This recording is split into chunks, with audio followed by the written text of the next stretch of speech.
Ukrainians wake up every day to the sound of bombs. But while the missiles rain down, Russian President Vladimir Putin looks world leaders in the eye and claims he wants peace. His words say one thing, but his actions prove he'll do anything to keep this war going. The real question is, why would a leader drag his own country through endless conflict?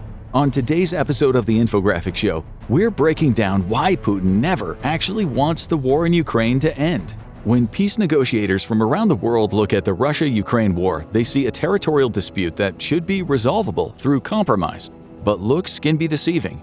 To Putin, this isn't just a war, it's a crusade to bring back Russia's empire, one that can't end until Ukraine ceases to exist. He doesn't see Ukraine as independent. To him, it only exists as a part of Mother Russia. It's the foundational belief behind the 3-day special operation to invade Ukraine, even if that invasion ended up being a lot longer. Putin laid out his vision in a July 2021 essay on the historical unity of Ukrainians and Russians.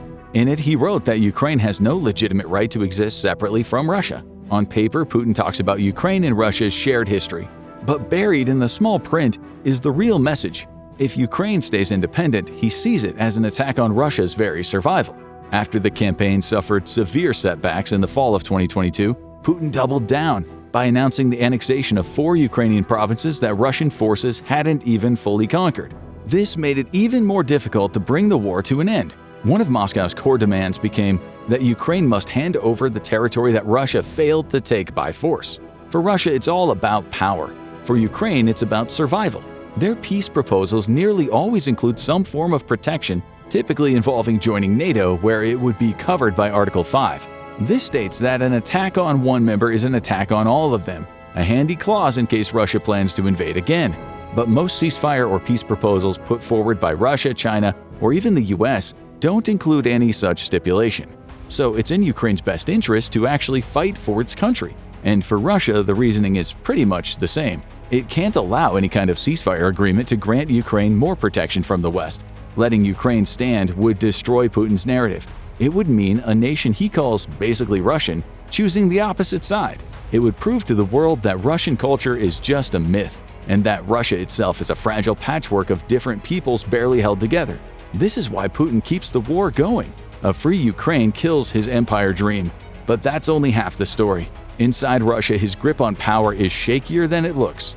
Ending the war could lead to the downfall of Putin's entire political system. For Putin, the war isn't just a battle, it's his legacy. He sees it as the rebirth of an empire, the way the Soviets did in World War II. And that means his rule and maybe even his life depend on victory. The numbers alone are enough to make you stop in your tracks. The war has killed or wounded over 1 million Russians and ruined the nation's economy.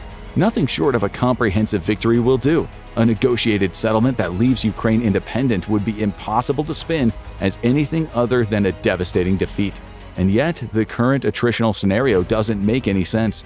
By the end of 2022, after Ukraine pulled a Hail Mary and liberated most of the country, Russia was occupying 19% of Ukraine's territory.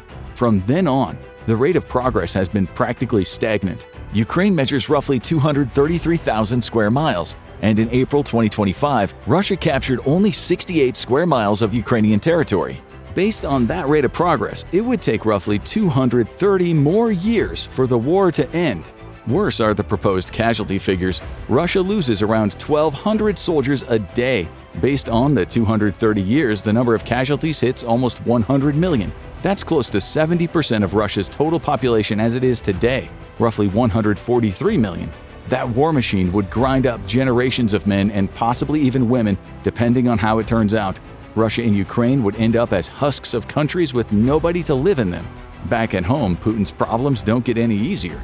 Putin isn't just managing casualties and slow progress, he has built entire groups that depend on the war. About 27% of hardline patriots want the fighting to go on until Ukraine is erased. Another 15% think losing the war would mean losing Russia's place as a world power, and Kremlin propaganda feeds them both.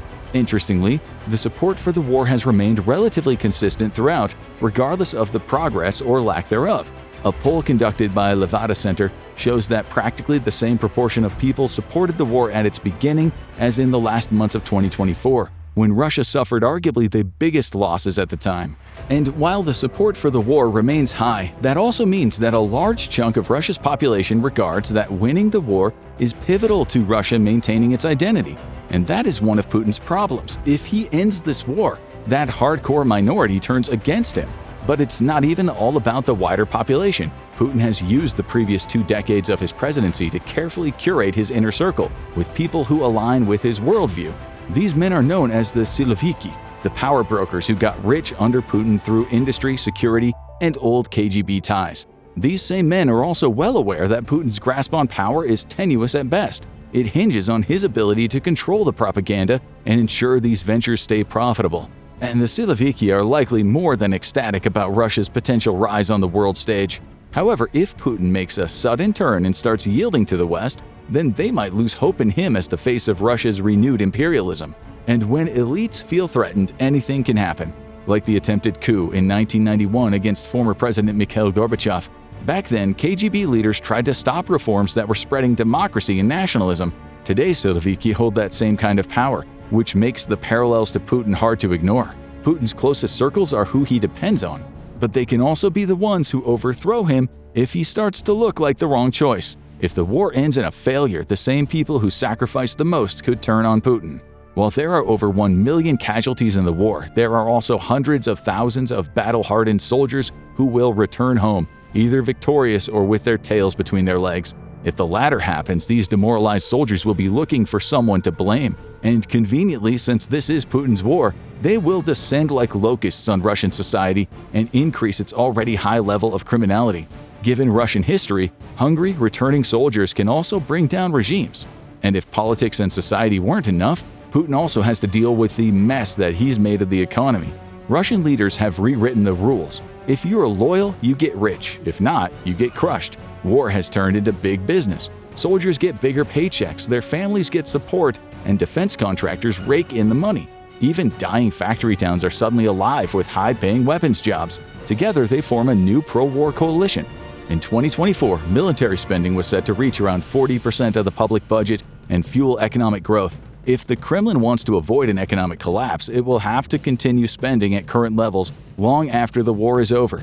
At the same time, there are no signs of any plans to replace military spending with alternative government stimulus. It's a vicious cycle. The war creates money, the money creates support, and the support keeps Putin in power. If it ends, that support could collapse overnight, leaving the regime unstable. Inside Russia, even war profits spark power struggles.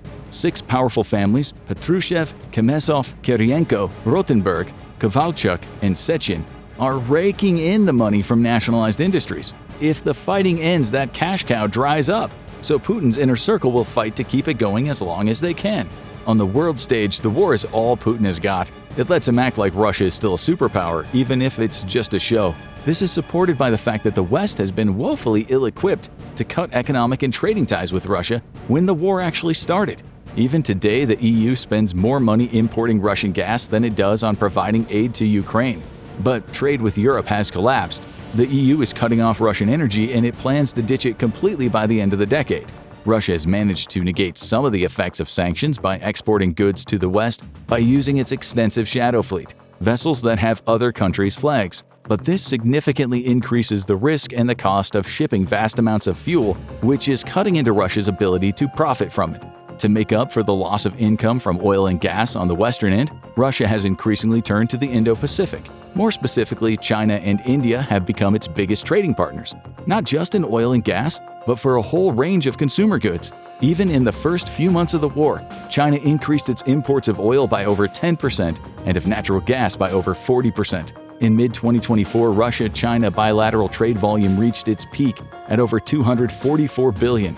China isn't doing Russia any favors. Europe used to pay $481 for Russian energy. China only pays $271. And when the war ends, Russians will realize their brilliant leader turned them into China's discount gas station, little more than a sidekick to Beijing and Pyongyang.